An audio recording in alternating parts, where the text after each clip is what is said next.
9வது ஜுஜு காலல் மலவுல்லதீன ருக்கூஹு 21. பிஸ்மில்லாஹிர் ரஹ்மானிர் ரஹீம். கடற்கரையில் இருந்த ஊர் மக்களை பற்றி நீர் அவர்களை கேளும்.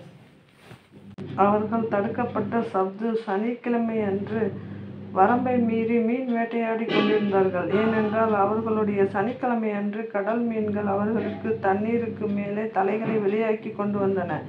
ஆனால் சனிக்கிழமை அல்லாத நாட்களில் அவர்களிடம் அவ்வாறு வெளியாகி வருவதில்லை. அவர்கள் செய்து கொண்டிருந்த பாவத்தின் காரணமாக அவர்களை நாம் இவ்வாறு சோதனைக்குள்ளாக்கினோம். அவ்வூரில் இருந்த நல்லடியார் சிலர் அறிவுரை சொன்னபோது அவர்களில் சிலர், அல்லாஹ் எவர்களை அழிக்கவோ அல்லது கடினமான வேதனைக்குள்ளாக்கவோ நாடியிருக்கிறானோ அந்த கூட்டத்தார்களுக்கு நீங்கள் ஏன் உபதேசம் செய்கிறீர்கள் என்று கேட்டார்கள். அதற்கு அந்த நல்லடியார்கள், உங்கள் இறைவனிடம் நம் பொறுப்பிலிருந்து நீங்கிவிடுவதற்காகவும் இன்னும் அவர்களை ஒருவேளை நாங்கள் செய்து வருவதிலிருந்து விலகிவிடலாம் என்பதற்காகவும் நாங்கள் உபதேசம் செய்கிறோம் என்று கூறினார்கள். அவர்கள் எது குறித்து உபதேசம் செய்யப்பட்டார்களோ அதனை அவர்கள் மறந்துவிட்டபோது அவர்களை தீமையை விட்டு விலக்கி கொண்டிருந்தவர்களை நாம் காப்பாற்றினோம். வரம்பு மீறி அக்கிரமம் செய்து கொண்டிருந்தவர்களுக்கு அவர்கள் செய்து வந்த பாவத்தின் காரணமாக கடுமையான வேதனையை கொடுத்தோம்.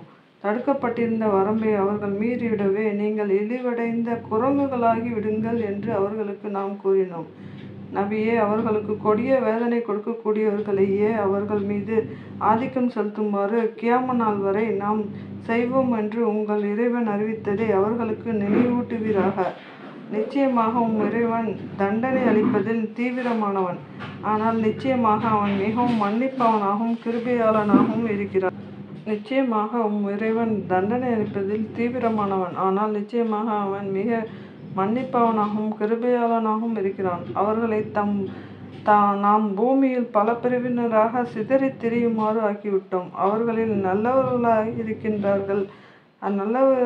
நல்லவர்களும் இருக்கிறார்கள், அதுவல்லாது கெட்டவர்களும் இருக்கின்றார்கள். அவர்கள் நன்மையின் பால் திரும்பும் பொருட்டு அவர்களை நன்மைகளை கொண்டும் தீமைகளை கொண்டும் சோதித்தோம். அவர்களுக்கு பின் அவர்களுடைய இடத்தை தகுதியற்ற ஒரு பிரிவினர் அடைந்தனர்.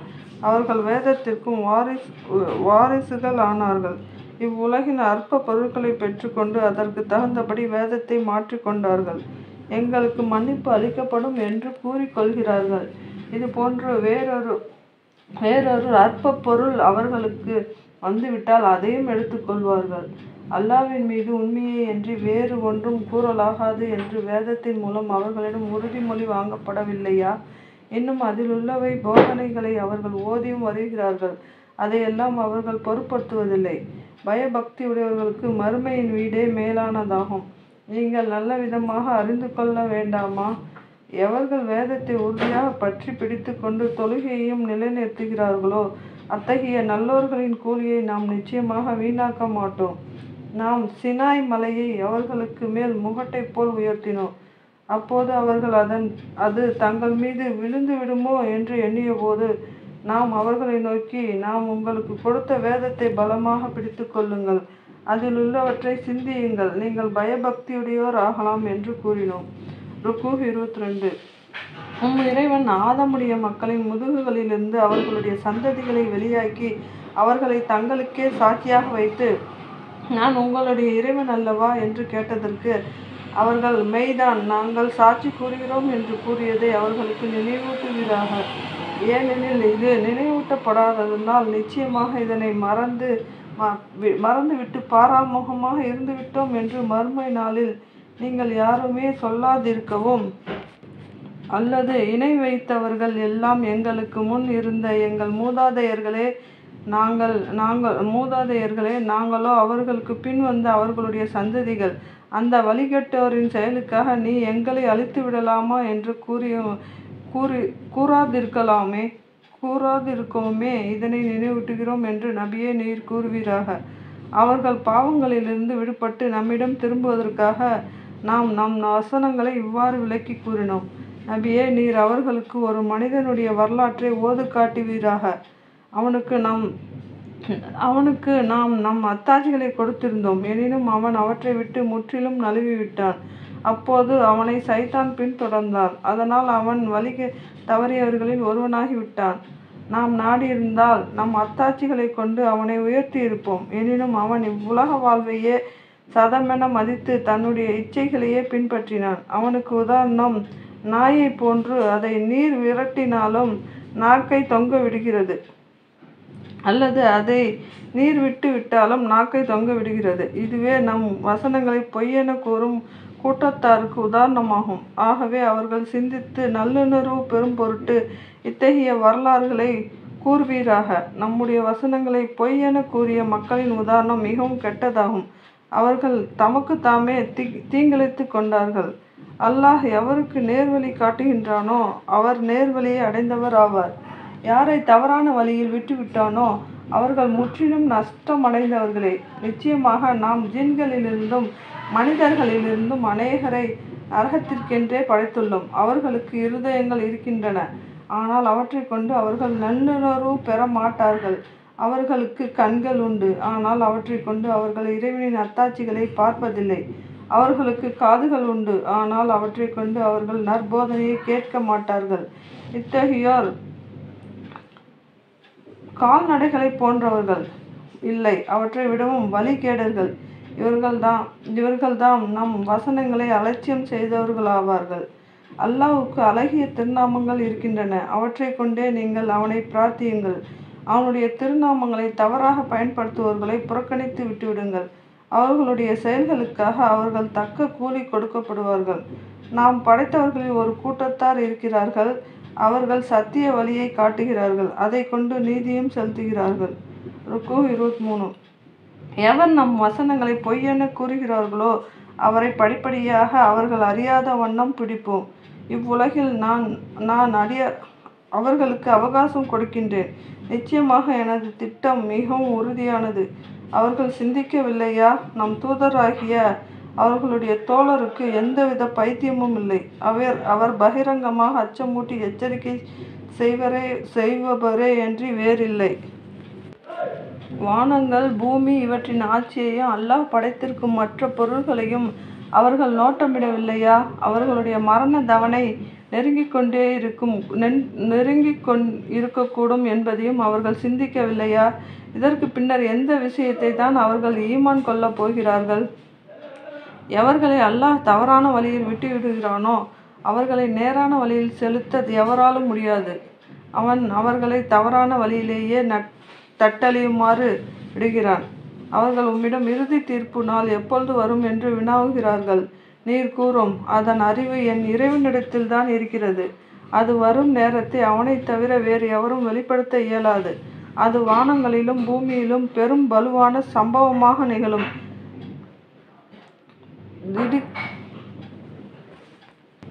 திடுக்கூறாக அது உங்களிடம் வரும். அதை முற்றிலும் அறிந்து கொண்டவராக உம்மை கருதியே அவர்கள் உம்மை கேட்கிறார்கள். அதன் அறிவு நிச்சயமாக அல்லாஹ்விடமே இருக்கிறது. எனினும் மனிதர்களில் பெரும்பாலோர் அதை அறிய மாட்டார்கள் என்று கூறுவீராக. நபியே, நீர் கூறும், அல்லாஹ் நாடிலான் அன்றி நான் எனக்கே யாதொரு நன்மையோ அல்லது தீமையோ செய்து கொள்ள சக்தி இல்லாதவன். மறைந்திருப்பவற்றை நான் அறிபவனாக இருந்தால் நன்மைகளை அதிகமாக தேடிக்கொண்டிருப்பேன். அந்நிலையில் எவ்விதமான தீங்கும் என்னை தீண்டியிராது. நம்பிக்கை கொள்ளும் மக்களுக்கு நான் அச்சமூட்டி எச்சரிக்கை செய்பவனும் நன்மாராயம் கூறுபவனுமே இன்றி வேறில்லை. ருக்கு 24. அவனே உங்களை ஒரே மனிதரிலிருந்து படைத்தான். அவருடன் கூடி இணைந்து வாழ்வதற்காக அவருடைய துணைவியை அவரிலிருந்தே படைத்தான். அவன் அவளை நெருங்கிய போது அவள் லேசான கர்ப்பவதியானாள். பின்பு அதனை சுமந்து நடமாடி கொண்டிருந்தாள். பின்பு அது பலுவாகவே அவர்களில் இருவரும் தம்மிருவரின் இறைவனிடம், இறைவனே, எங்களுக்கு நீ நல்ல சந்ததியை கொடுத்தால் நிச்சயமாக நாங்கள் இருவரும் நன்றியுள்ளவர்களாக இருப்போம் என்று பிரார்த்தித்து கொண்டனர். அவர்களுக்கு அவர்கள் விருப்பப்படி நல்ல குழந்தையை அவன் கொடுத்தவுடன் அவர்களுக்கு அவன் கொடுத்ததில் அவ்விருவரும் அவனுக்கு இணைகளை கற்பிக்கின்றனர். இவர்கள் இணை வைப்பதை விட்டும் அல்லாஹ் தூய்மையானவன். எந்த பொருளையும் படைக்க இல்லாதவற்றை இவர்கள் அல்லாஹ்வுக்கு இணையாக்குகிறார்கள். இன்னும் அவர்களோ அல்லாஹ்வினாலேயே படைக்கப்பட்டவர்களாயிற்றே. அவர்கள் இவர்களுக்கு எத்தகைய உதவியும் செய்ய சக்தியற்றவர்களாக இருக்கின்றனர். அது மாத்திரமல்ல, அவர்கள் தமக்கு தாமே உதவி செய்து கொள்ளவும் சக்தியற்றவர்கள். இந்த முஸ்ரிக்குகளை நீங்கள் நேர்வழிக்கு அழைத்தாலும் உங்களை அவர் பின்பற்ற மாட்டார்கள். நீங்கள் அவர்களை அழைப்பதும் அல்லது அழையாது வாய் மூடி இருப்பதும் உங்களுக்கு சமமேயாகும். நிச்சயமாக அல்லாஹ் அன்றி எவர்களை நீங்கள் அழைக்கின்றீர்களோ அவர்களும் உங்களைப் போன்ற அடிமைகளே. நீங்கள் உண்மையாளர்களாக இருந்தால் நீங்கள் அவர்களை அழைத்து பாருங்கள். அவர்கள் உங்களுக்கு பதில் அளிக்கட்டும். அவர்களுக்கு நடக்கக்கூடிய கால்கள் உண்டா, அல்லது அவர்களுக்கு பிடிப்பதற்குரிய கைகள் உண்டா, அல்லது அவர்களுக்கு பார்க்கக்கூடிய கண்கள் உண்டா, அல்லது அவர்களுக்கு கேட்கக்கூடிய காதுகள் உண்டா? நபியே, நீர் கூறும், நீங்கள் இணை வைத்து வணங்கும் உங்கள் தெய்வங்களை எல்லாம் அழைத்து எனக்கு தீங்கு செய்திட சூழ்ச்சி செய்து பாருங்கள். இதில் எனக்கு சிறிதும் அவகாசம் கொடுக்காதீர்கள் என்று. நிச்சயமாக என் பாதுகாவலன் அல்லாஹ்வே. அவனே வேதத்தை இறக்கி வைத்தான். அவனே நல்லடியார்களை பாதுகாப்பவன் ஆவான். அவனையன்றி நீங்கள் யாரை பிரார்த்திக்கின்றீர்களோ அவர்கள் உங்களுக்கு உதவி செய்யவும் தங்களுக்கு தாங்களே உதவி செய்து கொள்ளவும் சக்தி பெற மாட்டார்கள். நீங்கள் அவர்களை நேர்வழியின் பக்கம் அழைப்பீர்களானால் அவர்கள் கேட்க மாட்டார்கள். நபியே, அவர்கள் உம்மை பார்ப்பது போல் உமக்கு தோன்றும், ஆனால் அவர்கள் உம்மை பார்ப்பதில்லை. எனினும் நபியே, மன்னிப்பை கை கொள்வீராக, நன்மையை கடைப்பிடிக்குமாறு மக்களை ஏவுவீராக. மேலும் அறிவினர்களை புறக்கணித்துவிடும். சைத்தான் ஏதாவது ஒரு தவறான எண்ணத்தை மனதில் ஊசலாட செய்து தவறு செய்ய உம்மை தூண்டினால் அப்போது அல்லாஹ்விடம் பாதுகாப்பு தேடுவீராக. மெய்யாகவே அவன் செவி ஏற்பவனாகவும் யாவற்றையும் நன்கறிபவனாகவும் இருக்கிறான். நிச்சயமாக எவர்கள் அல்லாஹ்வுக்கு அஞ்சுகிறார்களோ அவர்களுக்குள் சைத்தானிலிருந்து தவறான எண்ணம் ஊசலாடினால் அவர்கள் அல்லாஹ்வை நினைக்கின்றார்கள். அவர்களிடம் திடீரென விழிப்படைந்து சைத்தான் சூழ்ச்சியை காண்பிக்கிறான். ஆனால் சைத்தான்களின் சகோதரர்களோ அவர்களை வழிகேட்டிலேயே இழுத்து செல்கிறார்கள். அவர்களுக்கு பாவத்தின் பாதையிலான தம் முயற்சியில் யாதொரு குறைவும் செய்ய மாட்டார்கள். நீர் அவர்கள் விருப்பப்படி அவர்களிடம் ஒரு அத்தாட்சியை கொண்டு வராவிட்டால் நீ இந்த அத்தாட்சியை ஏன் கொண்டு வரவில்லை என்று கேட்பார்கள். நீர் கூறும், நான் பின்பற்றுவதெல்லாம் என் இறைவனிடமிருந்து எனக்கு அறிவிக்கப்படுபவைதான். திருக்குர்ஆன் ஆகிய இது உங்கள் இறைவனிடமிருந்து வந்த அறிவொளியாகவும் நேர்வழியாகவும் நல்லருளாகவும் இருக்கின்றது நம்பிக்கை கொண்ட மக்களுக்கு. குர்ஆன் ஓதப்படும் போது அதனை நீங்கள் செவி தாழ்த்தி கவனமாக கேளுங்கள்.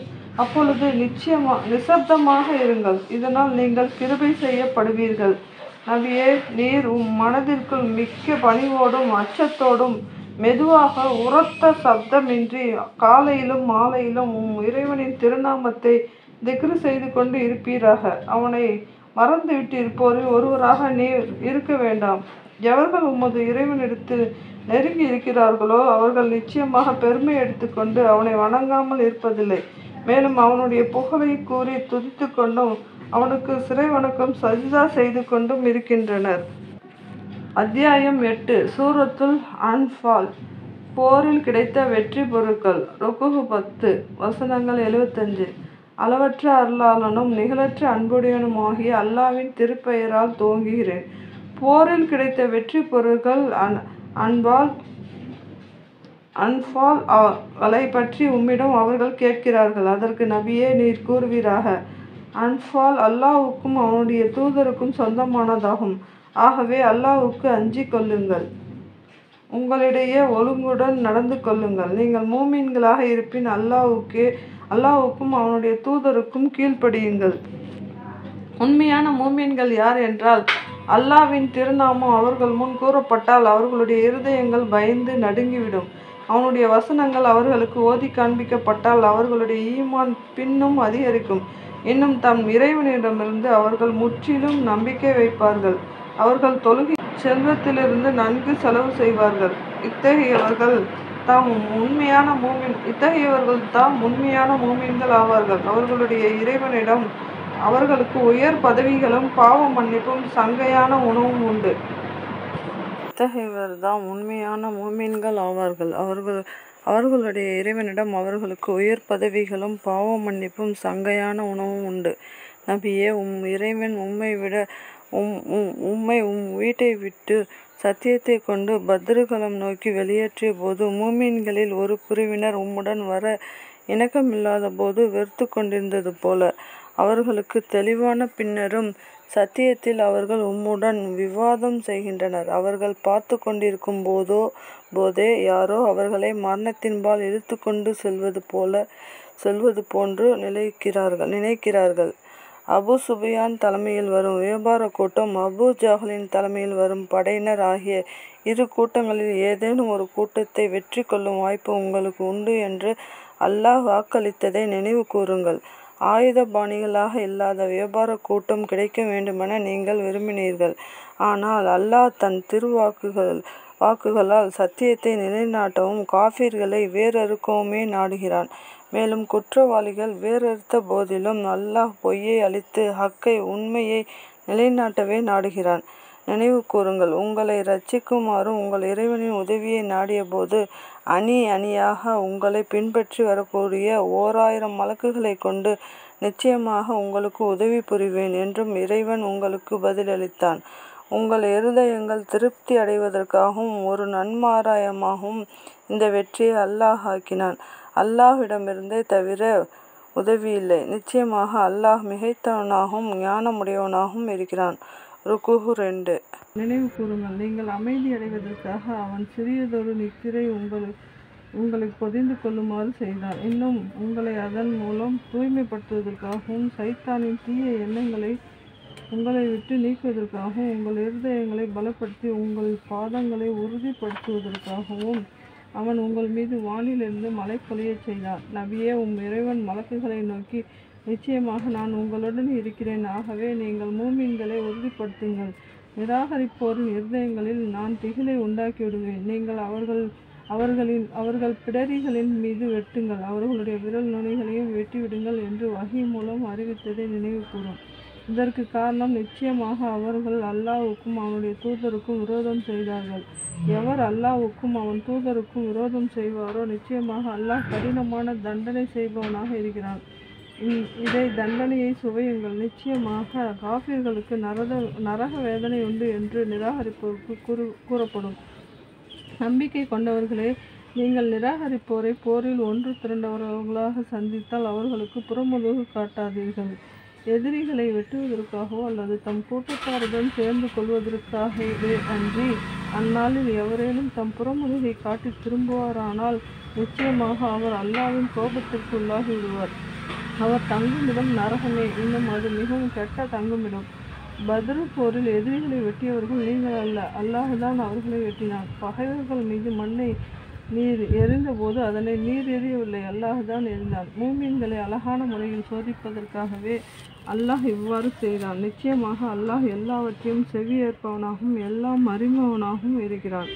இன்னும் நிச்சயமாக அல்லாஹ் நிராகரிப்போரின் சூழ்ச்சியை இழிவாக்கி சக்தியற்றதாய் ஆக்குவதற்கும் இவ்வாறு செய்தான். நிராகரிப்பவர்களே, நீங்கள் வெற்றியின் மூலம் தீர்ப்பை தேடிக்கொண்டிருந்தால் நிச்சயமாக அவ்வெற்றி மூமின்களுக்கு வந்துவிட்டது. இனியேனும் நீங்கள் தவறை விலகி கொண்டால் அது உங்களுக்கு நலமாக இருக்கும். நீங்கள் மீண்டும் போருக்கு வந்தால் நாங்களும் வருவோம். உங்களுடைய படை எவ்வளவு அதிகமாக இருந்தாலும் அது உங்களுக்கு எத்தகைய பலனை அளிக்காது. மெய்யாகவே அல்லாஹ் மூமின்களோடு தான் இருக்கின்றான் என்று மூமின்களே கூறிவிடுங்கள். ருக்குஹு 3.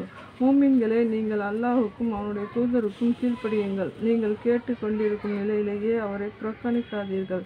மனப்பூர்வமாக செவியேற்காமல் இருந்து கொண்டே நாங்கள் செவியுற்றோம் என்று நாவால் மட்டும் சொல்கிறவர்களைப் போன்று நீங்கள் ஆகிவிடாதீர்கள். நிச்சயமாக அல்லாஹ்விடத்தில் உயிர் பிராணிகளில் மிக்க கேவலமானவர்கள் உண்மையை அறிந்து கொள்ளா செவிடர்களும் ஊமைகளும் தான்.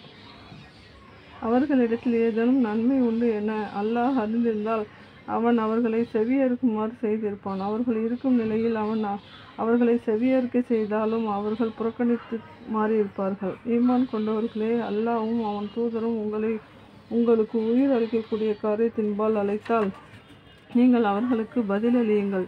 இன்னும் மெய்யாகவே அல்லாஹ் மனிதனுக்கும் அவன் இருதயத்திற்கும் இடையேயும் ஆதிக்கம் செலுத்துகிறான் என்பதையும் அவனிடத்திலேயே நீங்கள் ஒன்று சேர்க்கப்படுவீர்கள் என்பதையும் உறுதியாக அறிந்து கொள்ளுங்கள். நீங்கள் வேதனைக்கு பயந்து பயந்து கொள்ளுங்கள். அது உங்களில் அநியாயம் செய்தவர்களை மட்டும்தான் குறிப்பாக பிடிக்கும் என்பதில்லை. நிச்சயமாக அல்லாஹ் தண்டனை அளிப்பதில் கடுமையானவன் என்பதை நன்கு அறிந்து கொள்ளுங்கள். நீங்கள் பூமியில் மக்காவில் சிறு தொகையினராகவும் பலகீனர்களாகவும் இருந்த நிலையில் உங்களை எந்த நேரத்திலும் மனிதர்கள் இறைஞ்சி கொண்டு சென்று விடுவார்கள் என்று நீங்கள் பயப்பட்டு கொண்டிருந்த போது அவன் உங்களுக்கு மதீனாவில் புகலிடம் அளித்து தன் உதவியை கொண்டு உங்களை பலப்படுத்தினான். இன்னும் பரிசுத்தமான ஆகாரங்களையும் அவன் உங்களுக்கு அளித்தான். இவற்றை நினைவு கூர்ந்து அவனுக்கு நீங்கள் நன்றி செலுத்துவீர்களாக. ஈமான் கொண்டவர்களே, நீங்கள் அல்லாஹ்வுக்கும் அவனுடைய தூதருக்கும் மோசம் செய்யாதீர்கள். நீங்கள் அறிந்து கொண்டே உங்களிடமுள்ள அம்மானித பொருட்களிலும் மோசம் செய்யாதீர்கள். நிச்சயமாக உங்கள் செல்வமும் உங்கள் குழந்தைகளும் உங்களுக்கு சோதனையாய் இருக்கின்றன. நிச்சயமாக அல்லாஹ்விடத்தில்தான் மிகவும் உயர்ந்த நற்கூலி உண்டு என்பதை நீங்கள் நன்கு அறிந்து கொள்ளுங்கள். ருக்கூ 4. ஈமான் கொண்டவர்களே, நீங்கள் அல்லாஹ்வுக்கு அஞ்சி நடந்து கொள்வீர்களானால் அவன் உங்களுக்கு நன்மை தீமையை பிரித்தறிந்து நடக்கக்கூடிய நேர்வழி காட்டுவான். இன்னும் உங்களை விட்டும் உங்கள் பாவங்களை போக்கி உங்களை மன்னிப்பான். ஏனெனில் அல்லாஹ் மகத்தான அருக்கொடையுடையவன். நபியே, உம்மை சிறைப்படுத்தவோ அல்லது உம்மை கொலை செய்யவோ அல்லது உம்மை ஊரை விட்டு வெளியேற்றிவிடவோ நிராகரிப்போர் சூழ்ச்சி செய்ததை நினைவு கூறுவீராக. அவர்களும் சூழ்ச்சி செய்து கொண்டிருந்தனர். அல்லாஹ்வும் அவர்களுக்கு எதிராக சூழ்ச்சி செய்து கொண்டிருந்தான். சூழ்ச்சி செய்வோரில் எல்லாம் அல்லாஹ் மிகவும் மேன்மையுடையவன். அவர்கள் மீது நம் வசனங்கள் ஓதி காண்பிக்கப்பட்டால் அவர்கள், நாம் நிச்சயமாக இவற்றை முன்னரே கேட்டிருக்கிறோம், நாங்கள் நாடினால் இதை போல் சொல்லிவிடுவோம், இது முன்னோர்களின் கட்டுக்கதைகளை இன்றி வேறில்லை என்று சொல்கிறார்கள். இன்னும் நிராகரிப்போர், அல்லாஹ்வே, இது உன்னிடமிருந்து வந்த உண்மையானால் எங்கள் மீது வானத்திலிருந்து கல்மாரி பெய்ய செய், அல்லது எங்களுக்கு ஒரு நோவினமிக்க வேதனையை அனுப்பு என்று கூறினார்கள். அதையும் நபியே நீர் நினைவு கூறும். ஆனால் நீர் அவர்களிடையே இருக்கும் வரையிலும் அல்லாஹ் அவர்களை வேதனை செய்ய மாட்டார். மேலும் அவர்கள் பாவ மன்னிப்பை கேட்டுக்கொண்டிருக்கும் போதும் அல்லாஹ் அவர்களை வேதனை செய்பவனாக இல்லை. இக்காரணங்கள் இல்லாது அல்லாஹ் அவர்களை வேதனை செய்யாமல் இருக்க வேறு காரணம் என்ன இருக்கிறது? அவர்கள் கஅபாவின் காரியஸ்தர்களாக இல்லாத நிலையில் அந்த சங்கையான பள்ளிக்கு மக்கள் செல்வதை தடுக்கின்றனர். அதன் காரியஸ்தர்கள் பயபக்தி உடையவர்களே இன்றி வேறெவரும் இருக்க முடியாது. எனினும் அவர்களில் பெரும்பாலானோர் இதனை அறிய மாட்டார்கள். அப்பள்ளியில் அவர்களுடைய தொழுகையெல்லாம் சீட்டி அடிப்பதும் கைத்தட்டுவதுமே தவிர வேறில்லை. ஆகவே மறுமையில் அவர்களுக்கு கூறப்படும், நீங்கள் நிராகரித்ததின் காரணமாக இப்போது வேதனையை சுவையுங்கள் என்று. நிச்சயமாக நிராகரிப்பவர்கள் அல்லாஹ்வின் பாதையை விட்டும் தடுப்பதற்காக தங்கள் செல்வங்களை செலவு செய்கின்றனர். இவ்வாறே அவர்கள் தொடர்ந்து அவற்றை செலவு செய்து கொண்டிருப்பார்கள். முடிவில் அது அவர்களுக்கே துக்கமாக அமைந்துவிடும். பின்னர் அவர்கள் வெற்றி கொள்ளப்படுவார்கள். இறுதியில் நிராகரிப்பவர்கள் நரகத்தில் ஒன்று சேர்க்கப்படுவார்கள். அல்லாஹ் நல்லவர்களையும் கெட்டவர்களையும் பிரிப்பதற்காகவும் கெட்டவர்கள் ஒருவர் மீது ஒருவராக அடுக்கப்பெற்று ஒன்று சேர்க்கப்பட்ட பின் அவர்களை நரகத்தில் போடுவதற்காகவுமே இவ்வாறு செய்கிறான். எனவே இவர்கள்தான் நஷ்டமடைந்தவர்கள். ருக்கூ 5. நிராகரிப்போருக்கு நபியே நீர் கூறும், இனியேனும் அவர்கள் விஷமங்களை விட்டு விலகிக் கொள்வார்களானால் அவர்கள் முன்பு செய்த குற்றங்கள் அவர்களுக்கு மன்னிக்கப்படும். ஆனால் அவர்கள் முன்போலவே விஷமங்கள் செய்ய மீண்டும் முற்படுவார்களானால் முன் சென்றவர்களுக்கு செய்தது நிச்சயமாக நடந்தேறி இருக்கிறது. அதுவே இவர்களுக்கும். மோமீன்களே, இவர்களுடைய விஷமங்கள் முற்றிலும் நீங்கி அல்லாஹ்வின் மார்க்கம் முற்றிலும் அல்லாஹ்வுக்கே ஆகும் வரையில் அவர்களுடன் போர் புரியுங்கள். ஆனால் அவர்கள் விஷமங்கள் செய்வதிலிருந்து விலகிக் கொண்டால் நிச்சயமாக அல்லாஹ் அவர்கள் செய்வதை உற்று நோக்கியவனாகவே இருக்கிறான். அவர்கள் மாறு செய்தால் நிச்சயமாக அல்லாஹ் உங்களுடைய பாதுகாவலன் என்பதை அறிந்து கொள்ளுங்கள். அவன் பாதுகாப்பதிலும் மிகச் சிறந்தவன், இன்னும் உதவி செய்வதிலும் மிகச் சிறந்தவன்.